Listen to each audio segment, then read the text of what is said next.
Hello everyone, my name is Gianni Casini and today's topic is the management of Bermudagrass and Ryegrass on professional football pitches.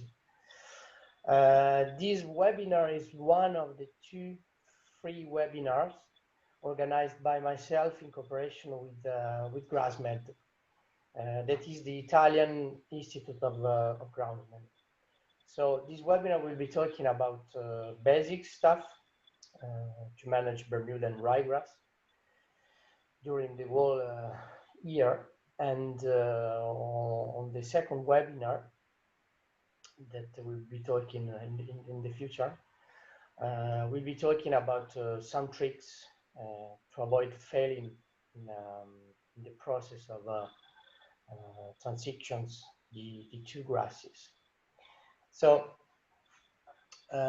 let's go to this presentation. So the first question we need to ask ourselves is, why do we need Ryegrass and Bermudagrass? So we need both.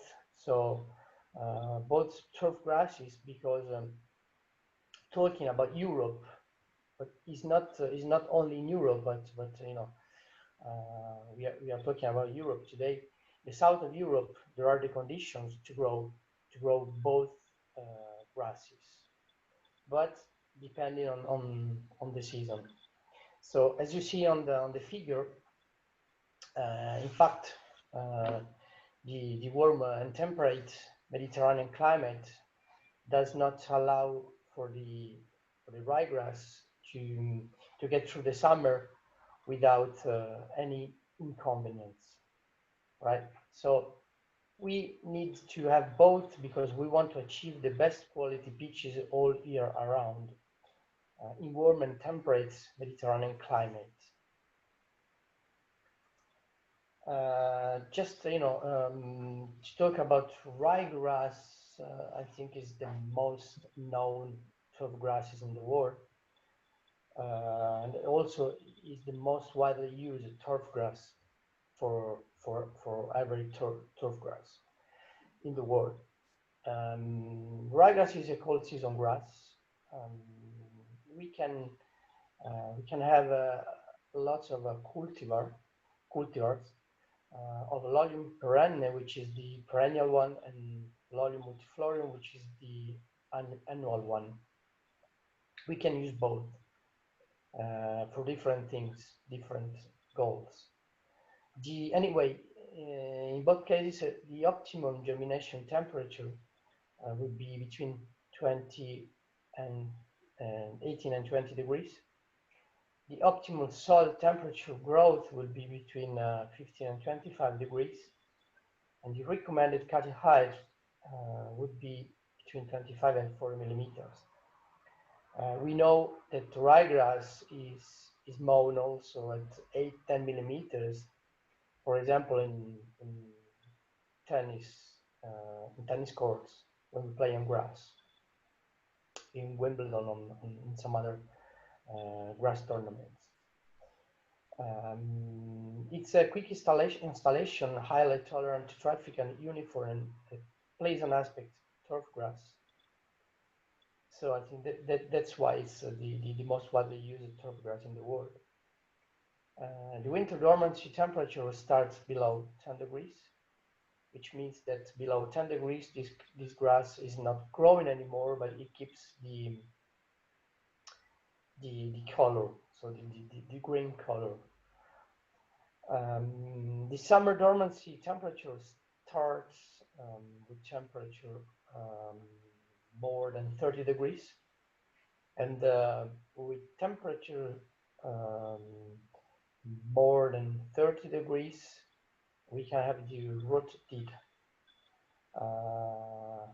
So also we must consider that this grass is susceptible to decline summer disease, which is the most important and dangerous thing when we manage ryegrass in the summer in south of Europe. So this is the aesthetic aspect of a ryegrass, which is wonderful. The best time of the year for this grass. So normally in Europe, this would be south of Europe would be spring and in the fall. In center and north of Europe can be all year round because they don't need to change the grass with to swap the grass with warm season grasses. So it's probably the best the best grass in the world in terms of aesthetic performances, because also the foliar lamina is more suitable to create stripes. That's the problem that we have in south of Europe, but also I would say in the center of Europe in the last few years.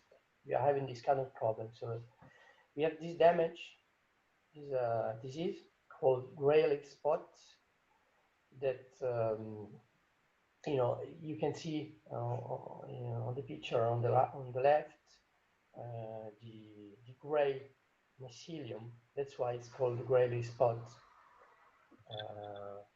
So in the picture at the bottom, in the two pictures at the bottom, you can see the symptoms on the leaves after the attack of this disease, and the leaf lesions first appear as tiny brown spots, and that enlarge and become oval and elongated. So the picture the bottom on the left, and on the right, that's the other symptom. You can see the top of the leaf that turns yellow and curved. And on the right, you can see the big picture. You can see the damage that the effect can be disastrous, because you can see we can lose the whole pitch if it's 100% ryegrass in very quickly in 2-3 days. So it's very dangerous, this kind of disease on ryegrass. So talking about Bermudagrass, it's a warm season grass. So it grows in completely different conditions. We can have nowadays we have lots of cultivars, Cynodon dactylon, and Cynodon dactylon crossed with transvalensis, so the hybrid cultivars. The minimum soil germination of Bermudagrass is 18 degrees. So we shouldn't consider to don't see the Bermudagrass if the temperature in the soil are below 18 degrees. The optimum soil temperature for growth is between 27 and 35 degrees. So which is perfect for south of Europe in the summer. The recommended height of cuts would be between 10 and 25 millimeters.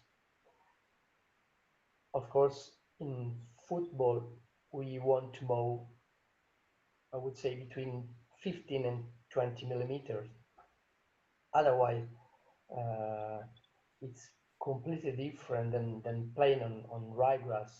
When we change the grass, when we swap the grass.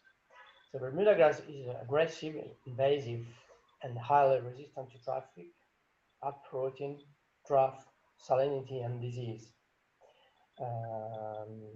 We must consider that Bermudagrass is a poor shade tolerance grass. So if we have a lot of shade, we should avoid to grow Bermudagrass. The growing stop temperature for Bermudagrass will be with temperature below 15 degrees.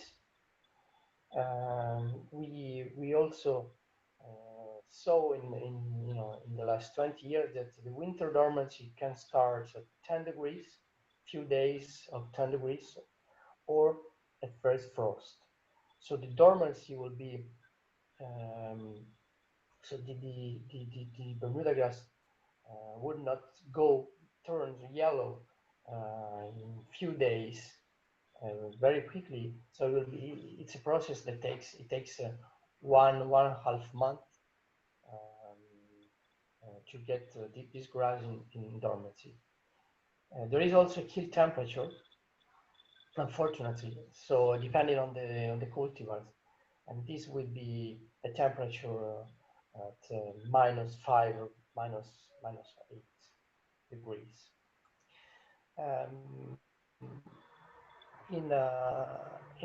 The aesthetic appearance of Bermuda grass in the summer would be, if well managed, would be what I show in the picture in the middle. So with ryegrass in south of Europe, it's very difficult to have the same quality turf during the summertime. At the bottom right, you can see the aspects of Bermuda grass during the winter time. So this is the dormancy of Bermuda grass. That's why we need to overseed with ryegrass to get the pitch played, because otherwise it would be unplayable if we wouldn't overseed with ryegrass. Basically, the time of the year to do the transition will be in two seasons. So in the springtime, we will swap from ryegrass to Bermuda grass. We will start, I would say start, because this is a process that it takes normally 1.5 to 2 months to have completely changed and swapped the turf from ryegrass to Bermuda grass. And so this will be in the springtime. So in the fall, on the other hand, in the fall we will pass from Bermuda grass to ryegrass.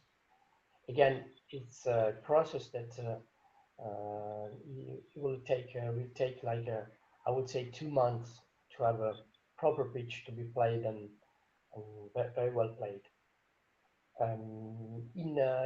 If nowadays we have lots of kind of hybrid pitches, and we can try to open the pitches earlier, than compared with in the past years, because with the plastic fibers, we are able to get consistency anyway earlier than, I would say, 2 months. I think a pitch can be played in 6-7 weeks time. So roughly we have I would say we have 2 months to swap from ryegrass to Bermuda grass in the springtime, and 2 months in the fall to swap from Bermuda grass to ryegrass. So otherwise we're gonna lose the right timing to do the transition. When we do the transition from rye to Bermuda grass, which we will be starting normally in, I would say, April, May, depending on, of course, on the weather, and when depending also about the location where we are. But anyway, from late spring, because we should start to apply herbicides to ryegrass. We can or we cannot. It depends from the Groundsman. if he wants to use herbicide or not. Different products, of course, are available depending on the countries. So if once we've been applied or not herbicides, we should anyway, in any cases, low the height of cuts on ryegrass as much as possible to create the conditions for the sunlight to warm up our substrate, to try to get the shoots from the shoots, or to see the earlier our Bermudagrass. So we should also increase the detection operations to ryegrass, like scarifications or scalping, to reduce the amounts of water to stress ryegrass. And of course, now we can start to push very quickly our Bermudagrass.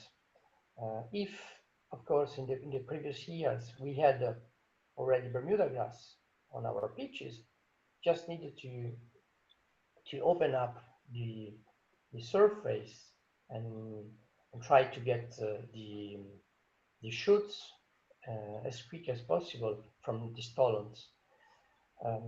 If it's the first year, we can seed Bermudagrass. It can be installed by sprigs, stolons, plugs, trays, and so on. Seeds and stolons anyway should be irrigated every day frequently until it has germinated and sprouted. So then the water management change a lot compared with ryegrass. I would use germination sheets, just to gain a few days of germination in terms of germination speed, or just to warm up a bit more our substrate. Then as soon as we get Bermuda germinated or sprouted, I would apply every 2 weeks quick release nitrogen fertilizer, because Bermudagrass needs lots of quick release nitrogen to grow really fast in the best conditions. We should irrigate Bermudagrass twice per week, not more than twice per week, otherwise the performance of this plant, this grass, would be not the best we can achieve. Pitch will be played in 7-8 weeks time from seeding, from stolonizing, or also from the stolon to have the, I would say, 100% of density. It will take any cases 2 months. We should keep Bermudagrass verticated twice per month, because Bermudagrass creates a lot of thatch. So just to try to keep the surface clean as much as possible, especially in football pitches, it's a key point to manage the pitches for professional clubs. And then we have considered also that Bermudagrass can be played at 3-4 hours per day during the summertime, which is not possible with any cool season grasses in south of Europe. So this is one of the operation that we can do. As you see on the picture on the left, this is a chlorophyll top maker. So we want to scalp the ryegrass to seed Bermudagrass, or to promote the new shoots from the stolons already installed in the previous years. Then we should consider to top dress a little bit and seed, or wait the shoots from the stones. On the other hand, when we want to do transition from Bermudagrass to Ryegrass, one thing we should consider, just to let you know, we normally say that in 12 months, I say that in 12 months we will be playing 8 months on Ryegrass and 4 months on Bermudagrass, just to have an idea during the year what's going to happen.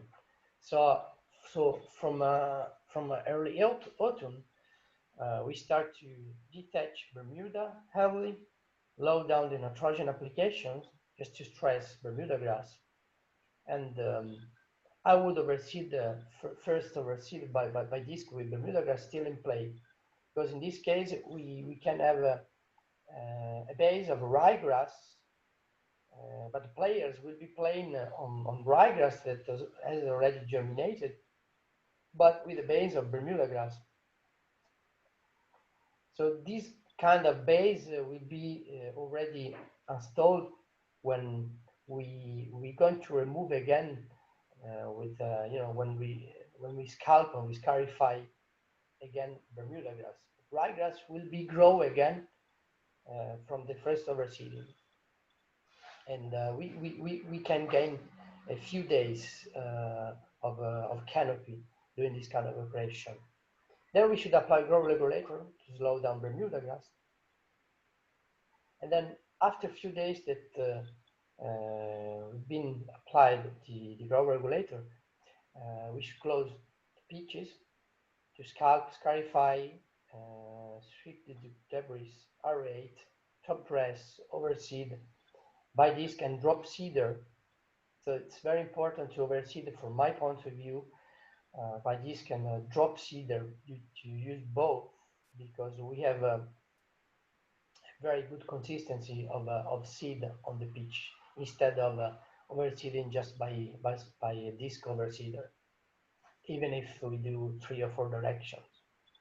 And then we should consider to top dress again at the end, just to cover a little bit the seeds.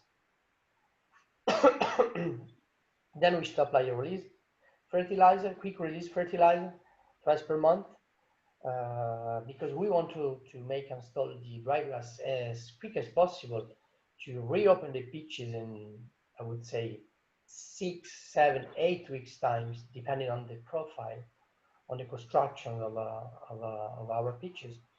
And then we should apply foliars and biostimulants to get strong roots as soon as possible. We should consider also to overseed again, depending on the amount of play with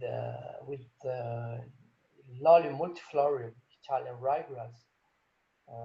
I do that normally before Christmas time, because this is a Ryegrass that can germinate at very low temperature, and it grows very fast. And the advantage is also that this kind of Ryegrass will disappear as soon as the temperature will be very warm and suitable, to grow Bermudagrass. Then we should open progressively the pitches during the first weeks. So the first weeks, I would say, open the pitch 1 or 2 days per week. The second week again, then the third week, they can start to play a bit more. But always having an eye of the damages that that can be created on pitches after reopening, especially where the play is more, especially where the pitches are more used, because we know that in football it's very complicated to explain to the clubs, that to the staff as well, that they should move, and every time they jump on the pitch and they work on the pitch, they train on the pitch, they should move every single time there, activities to don't stress the same areas all the time. I would say that for one team, if we have 2 pitches, is the minimum to consider to get to have a chance to get a good transition. If we have 3 pitches for one team, and that allows us to swap the team on different pitches and to use progressively the pitches would be great. And I think more than 3 pitches is a bonus. So 3 pitches for one team would be perfect from my point of view. In the picture on the left, you can see the overseeding process of Ryegrass, and you can see quite well that we overseed on a base of stolons, because this base is very important, because we should consider to leave a base of stolons that will be sprouting again the next season. It's very important for the future to remove as much thatch as possible, but leaving the same time this kind of base of stolons. On the picture on the right, you can see the first cut, which from my point of view, it has to be done all the time. The first 2-3 cuts I would do with the rotative mower to stress less stress the new ryegrass coming. This is a picture took 2 weeks later from the overseeding, from the first overseeding. So you can see the uniformity and consistency of the grass. The overseeding again. It's very important to be done properly, because otherwise we can have a loss of density somewhere in the pitches. So we should consider to do 3 passes by the Vredo, I would say, and 1 pass with a drop overseeder. So to make a few final comments, I think we have 2 issues here. I say issues, but it's normal to have this kind of issues when we do the transition, because on one side you can consider that the club, so we should manage the club, and we should educate to a 7-8 weeks break.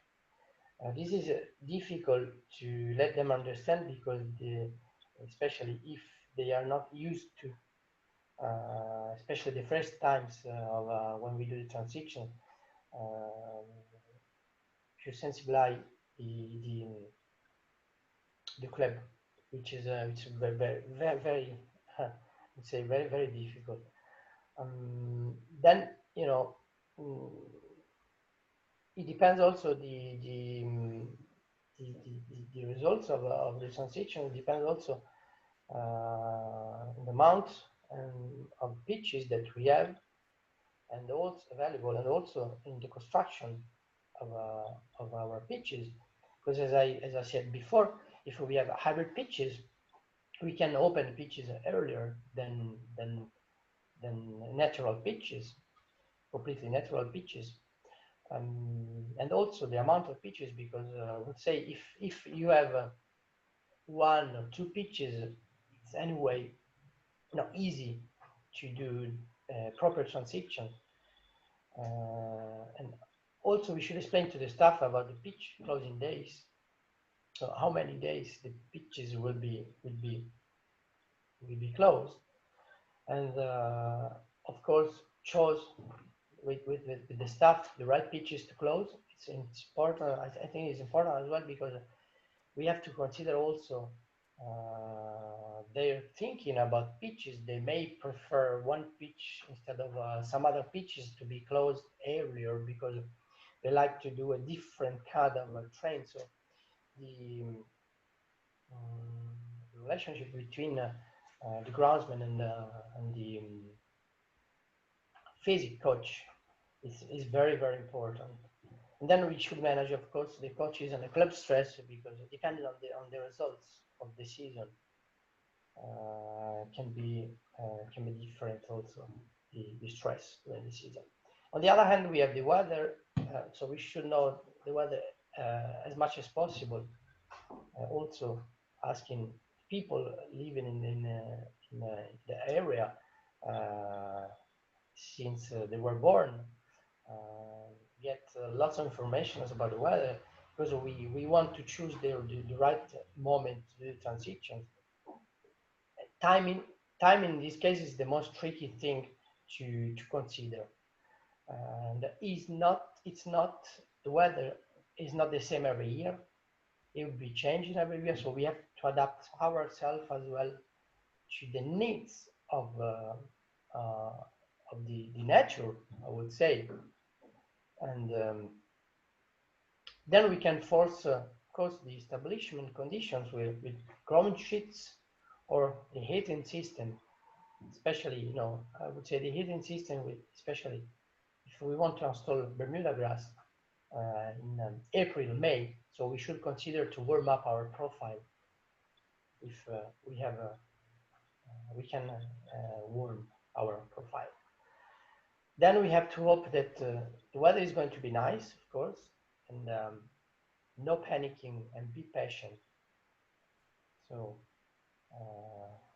those are the key points to be to manage the transition.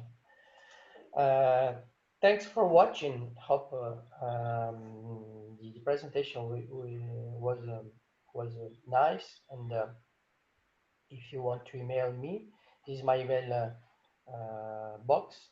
And very soon we will be here again with the second part of this seminar, talking about tricks to avoid failing in the management of ryegrass and Bermudagrass. Thanks, guys. Have a good day. See you soon. Cheers.